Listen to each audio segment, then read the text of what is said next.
Polytechnic diploma PYQ സീരീസിൽ ഇന്ന് നമ്മൾ സെക്കൻഡ് സെമസ്റ്ററിൽ വരുന്ന branch specific theory electronics communication biomedical allied ബ്രാഞ്ചസിലുള്ള 2041 ബ്രാഞ്ച് സ്പെസിഫിക് തിയറിയിലുള്ള മോസ്റ്റ് റിപ്പീറ്റഡ് ക്വസ്റ്റ്യൻസ് ആണ് നോക്കുന്നത്. അപ്പോൾ അതിൽ ഏറ്റവും കോമൺ ആയിട്ട് ഫോർത്ത് മൊഡ്യൂളിൽ നിന്ന് ചോദിക്കുന്ന ഒരു ക്വസ്റ്റ്യനാണ് വോൾട്ടേജ് മൾട്ടിപ്ലയർ. അത് പല വർഷങ്ങളിലായിട്ട് വോൾട്ടേജ് ഡബിളർ, വോൾട്ടേജ് ട്രിപ്ലർ, വോൾട്ടേജ് ക്വാഡ്രപ്ലർ പല രൂപത്തിലും ചോദിക്കും. അപ്പോൾ ഈ മൂന്നെണ്ണത്തിനും കൂടി ഒറ്റ ആൻസർ എങ്ങനെ നമുക്ക് ചെയ്യാം, അതായത് ഒറ്റ സർക്യൂട്ട് പഠിച്ചിട്ട് ഈ മൂന്നെണ്ണവും ചോദിച്ചാലും എങ്ങനെ എഴുതാം, ആ രീതിയാണ് നമ്മൾ ഇന്ന് ഈ വീഡിയോയിൽ ഡിസ്കസ് ചെയ്യുന്നത്. അധികം ഡെപ്തിൽ പോവാതെ എക്സ്ക്ലൂസീവ്ലി എക്സാം പോയിന്റ് ആണ്, കാരണം ഇത് PYQ സീരീസ് ആയതുകൊണ്ട്. ഓക്കെ, ഈ വോൾട്ടേജ് മൾട്ടിപ്ലയർ എന്ന് പറയുന്നത് ഡയോഡ്സും കപ്പാസിറ്റേഴ്സും വെച്ചിട്ടുള്ള ഒരു ലാഡർ നെറ്റ്വർക്കാണ്. അതിൻ്റെ പർപ്പസ് എന്ന് പറഞ്ഞു കഴിഞ്ഞാൽ ഇൻപുട്ട് AC ആയിരിക്കും, പക്ഷേ output multiplied form of DC ആയിരിക്കും. അപ്പോൾ ഒരു N ടൈംസ് മൾട്ടിപ്ലൈഡ് ഫോമിലാണ് ഔട്ട്പുട്ട് വരിക, അത് DC രൂപത്തിലാണ് ഉണ്ടാവുക. അപ്പോൾ ഡെഫിനിഷൻസ് പഠിക്കുന്നതിന് പകരം ജസ്റ്റ് ഇങ്ങനെ ഓർത്ത് വെക്കുക. Input will be AC and output will be DC multiplied by any number. If this N is equal to 2, we call it as a voltage doubler. If this N is equal to 3, we call it as a tripler. അതുപോലെ തന്നെ N4 ആണെങ്കിൽ we call it as a quadrupler. ഇതിൽ ഈ ഡബ്ലറിൽ full wave ഡബ്ലറാണ് നമുക്ക് ഈ circuit വെച്ച് പറയാൻ പറ്റുക. ഫുൾ വേവും ഹാഫ് വേവും ഡബ്ലർ ഉണ്ട്. ഹാഫ് വേവ് ഡബ്ലറിൻ്റെ സർക്യൂട്ടിൽ ചെറിയൊരു വ്യത്യാസമുണ്ട്. ഓക്കെ, അപ്പോൾ ഫുൾ വേവ് വോൾട്ടേജ് ഡബ്ലറും ട്രിപ്ലറും ക്വാഡ്രപ്ലറും എങ്ങനെ ഒരു സിംഗിൾ സർക്യൂട്ട് വെച്ച് പഠിക്കാം എന്നാണ് നമ്മൾ നോക്കാൻ പോകുന്നത്. ഇനി ഒരു വോൾട്ടേജ് മൾട്ടിപ്ലയറിൻ്റെ സർക്യൂട്ട് എങ്ങനെ നമുക്ക് ഈസി ആയിട്ട് വരയ്ക്കാൻ പഠിക്കാം. ഇപ്പോൾ ഈ ബ്രാഞ്ച് സ്പെസിഫിക് തിയറിയിൽ ഇഷ്ടംപോലെ ഡയഗ്രംസ് ഉണ്ടാവും. അപ്പോൾ എല്ലാ ഡയഗ്രംസും ബൈഹാർട്ട് ചെയ്യാന്ന് പറയുന്നത് ഒരു കുട്ടീനെ സംബന്ധിച്ചിടത്തോളം വളരെ പ്രയാസമാണ്. അപ്പോൾ എങ്ങനെയാണ് ഒരു വോൾട്ടേജ് മൾട്ടിപ്ലയർ എളുപ്പത്തിൽ ഓർത്ത് വെക്കുക? അപ്പോൾ നമ്മൾ ഇൻപുട്ട് AC ആണ് എന്നുള്ളത് കൊണ്ട് ഒരു ട്രാൻസ്ഫോമറാണ് സ്റ്റാർട്ടിങ്ങിൽ കൊടുക്കുക. ഒരു സ്റ്റെപ്പ് ഡൗൺ ട്രാൻസ്ഫോമറാണ് കൊടുക്കുന്നത്. ഇനി നെക്സ്റ്റ് നമ്മൾ ചെയ്യാൻ പോകുന്നത് ഡയോഡ്സ് വരയ്ക്കുകയാണ്. അപ്പോൾ 4 വരെയുള്ളതാണല്ലോ ഉള്ളത് ക്വാഡ്രപ്ലർ. അപ്പോൾ മൊത്തം 4 ഡയോഡ് വേണം.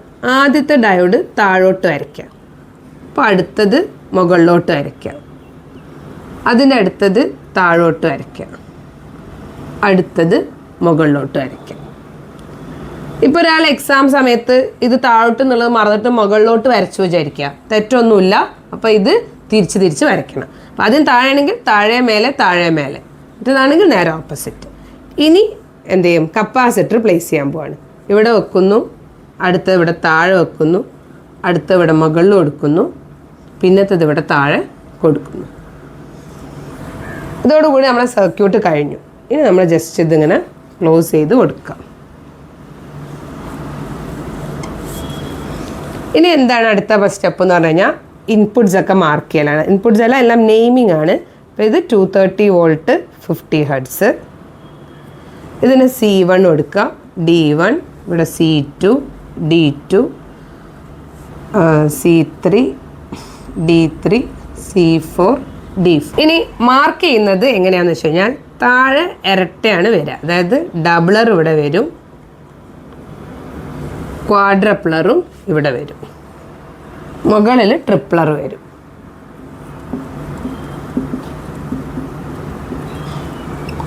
ഇത്രയും ഒരു കുട്ടി വരച്ചു കഴിഞ്ഞാൽ തന്നെ 7 മാർക്സിൻ്റെ essay ക്വസ്റ്റ്യൻ ആണെങ്കിൽ ആ കുട്ടിക്ക് ഒരു 4 മാർക്സ് എന്തായാലും കിട്ടും പോളിടെക്നിക്കൽ എക്സാംസിൽ. ഓക്കെ, ഇനി നമുക്ക് വർക്കിംഗ് നോക്കാം.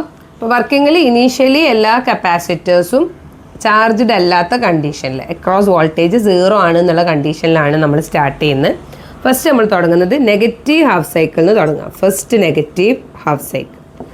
അപ്പോൾ ഇവിടെ നമുക്ക് പ്ലസ് എടുക്കാം, ഇവിടെ മൈനസ് എടുക്കാം. നമ്മുടെ മൈനസ് ആവുന്ന സമയത്ത് ഈ ഡയോഡ് ഫോർവേഡ് ബയാസ്ഡ് ആയിരിക്കും. ഫോർവേഡ് ബയാസ്ഡ് ആയിട്ടുള്ള ഡയോഡിനെ നമുക്കിങ്ങനെ ഷോർട്ട് സർക്യൂട്ടായിട്ട് കാണിക്കാം. ഓക്കെ, ഇനി ഈ ഡയോഡ് നോക്കുക. ഓൾറെഡി നമ്മൾ ഷോർട്ട്സിലൊക്കെ ഡിസ്കസ് ചെയ്താണ് ആനോഡ് പോസിറ്റീവ്. ഇതാണല്ലോ നമ്മുടെ ഫോർവേഡ് ബയാസിങ്ങിൻ്റെ കണ്ടീഷൻ. ഇപ്പോൾ ഇവിടെ നെഗറ്റീവാണ് ആനോഡിലേക്ക് വരുന്നത്. അപ്പോൾ അത് ഫോർവേഡ് ബയാസ്ഡ് ആയിരിക്കില്ല. അപ്പോൾ അത് നമ്മൾ ഓപ്പൺ സർക്യൂട്ടായിട്ട് കാണിക്കുന്നു. അടുത്തത് മൈനസ് വരുന്നതുകൊണ്ട് ഈ ഡയോഡ് ഫോർവേഡ് ബയാസ്ഡ് ആയിരിക്കും. അതിവിടെ ഷോർട്ടാക്കി കാണിക്കുക. ഈ ഡയോഡ് ഓപ്പൺ ആയിട്ടും വരും. അപ്പോൾ ഇത് നെഗറ്റീവ് ഇതിലൂടെ വന്നിട്ട് ഈ കപ്പാസിറ്റർ ഇവിടെ മൈനസും ഇവിടെ പ്ലസ്സും ആയിട്ട് ചാർജ് ആവും. ഏതുവരെ ചാർജ് ആവും? ഈ ഇൻപുട്ടിൻ്റെ മാക്സിമം വോൾട്ടേജ് ആയ VM വരെ ചാർജ് ആവും. അപ്പോൾ ഇവിടെയുള്ള വോൾട്ടേജ് എന്ന് പറയുന്നത് VM ആയിരിക്കും ഉണ്ടാവുക. കപ്പാസിറ്റർ VM വരെ ചാർജ് ചെയ്യും during first negative half cycle. ഇനി ഫസ്റ്റ് പോസിറ്റീവ് ഹാഫ് സൈക്കിൾ വരുന്ന സമയത്ത്, ഇപ്പോൾ പോസിറ്റീവ് ഹാഫ് സൈക്കിൾ വരുന്ന സമയത്ത് ഈ ഡയോഡാണ് ഇനി ഫോർവേഡ് ബയാസ്ഡ് ആവുക. D2 ഫോർവേഡ് ബയാസ്ഡ് ആവും. അപ്പോൾ നമ്മൾ D2 ഇവിടെ ഷോർട്ട് ചെയ്യും. D1 റിവേഴ്സ് ബയാസ്ഡ് ആയിരിക്കും. അടുത്തത് D3 reverse biased, D4 forward biased ആയിരിക്കും ഉണ്ടാവുക. അങ്ങനെയായിരിക്കും കണ്ടീഷൻ ഉണ്ടാവുക. അപ്പോൾ ഇവിടെ ഓൾറെഡി ഒരു VM ഉണ്ട്, കപ്പാസിറ്ററിന് അക്രോസ് ഒരു VM ഉണ്ട്. അപ്പോൾ VM പ്ലസ് VM കൂട്ടുമ്പോൾ എത്ര ആവും? 2VM ആവും. ഈ കപ്പാസിറ്റർ അപ്പോൾ എത്രയിലേക്ക് ചാർജ് ചെയ്യും? 2VMലേക്ക് ചാർജ് ചെയ്യും. ഈ കപ്പാസിറ്റർ 2VMലേക്ക് ചാർജ് ചെയ്യും. എക്സാമിന് ഡബിളറാണ് ചോദിക്കുന്നതെങ്കിൽ നമുക്ക് ഇവിടെ വെച്ചിട്ട് എക്സ്പ്ലനേഷൻ നിർത്താം. ഇനി നെക്സ്റ്റ് ട്രിപ്ലറിൻ്റെയും ക്വാഡ്രപ്ലറിൻ്റെയും എക്സ്പ്ലനേഷനാണ്. അതിന് again second negative half cycle വരും. സെക്കൻഡ് നെഗറ്റീവ് ഹാഫ് സൈക്കിൾ പലർക്കും ഉള്ളൊരു സംശയമായിരിക്കും, ഈ കപ്പാസിറ്റർ ചാർജ് ആയി കിടക്കുന്നുണ്ടല്ലോ, എന്തുകൊണ്ടാണ് ഡിസ്ചാർജ് ആവുന്നില്ലേ എന്നുള്ളത്. ഈ വോൾട്ടേജ് മൾട്ടിപ്ലയർ സർക്യൂട്ടിൽ കപ്പാസിറ്റർ ഡിസ്ചാർജ് ആവുകയല്ല ചെയ്യുന്നത്. ആ വോൾട്ടേജും ഇൻപുട്ട് വോൾട്ടേജും കൂടി ഉപയോഗപ്പെടുത്തിയിട്ട് അത് വേറൊരു കപ്പാസിറ്ററിനെ ചാർജ് ചെയ്യിക്കുകയാണ് ചെയ്യുന്നത്. ഓക്കെ, അപ്പോൾ ഇനി നെക്സ്റ്റ് നെഗറ്റീവ് ഹാഫ് സൈക്കിൾ വരുമ്പോൾ ആദ്യത്തെ അതേ കണ്ടീഷൻ റിപ്പീറ്റ് ആവും. ഫോർവേഡ് ബയാസ് ആയിട്ടുള്ളത് മാത്രം ഇവിടെ ഫോർവേഡ് ബയാസ് ആവും. ബാക്കി രണ്ടെണ്ണം റിവേഴ്സ് ബയാസ്ഡും ആയിരിക്കും. ഓക്കെ, ഇനി എന്ത് സംഭവിക്കും?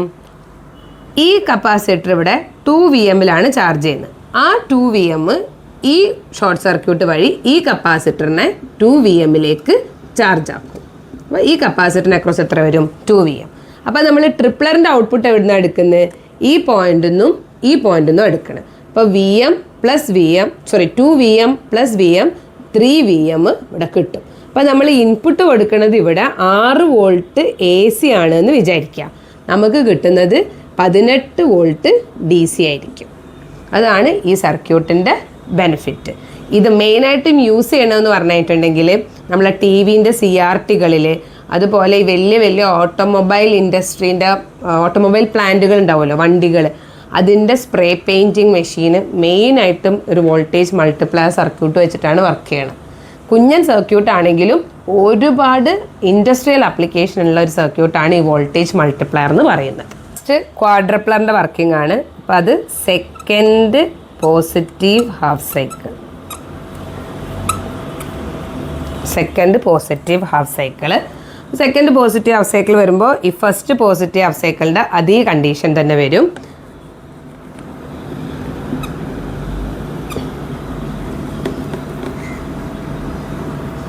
അങ്ങനെ ഉണ്ടാവും. അപ്പോൾ ഇനി ഈ കപ്പാസിറ്റർ എന്ത് ചെയ്യും? ഈ 2VM വഴി ഈ കപ്പാസിറ്റർ 2VMലേക്ക് ചാർജ് ആവും. അപ്പോൾ നമ്മൾ ക്വാഡ്രപ്ലറിൻ്റെ ഔട്ട് എടുക്കുന്ന എവിടെ നിന്നാണ്? ഈ പോയിന്റിൽ നിന്നുമാണ് എടുക്കുക. അപ്പോൾ 2VM പ്ലസ് 2VM ക്വാഡ്രപ്ലറിൻ്റെ അവിടെ നമുക്ക് 4VM കിട്ടും.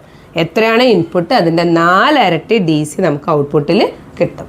ഇതാണ് ഒരു വോൾട്ടേജ് മൾട്ടിപ്ലയറിൻ്റെ എക്സാം പോയിന്റ് എക്സ്പ്ലനേഷൻ.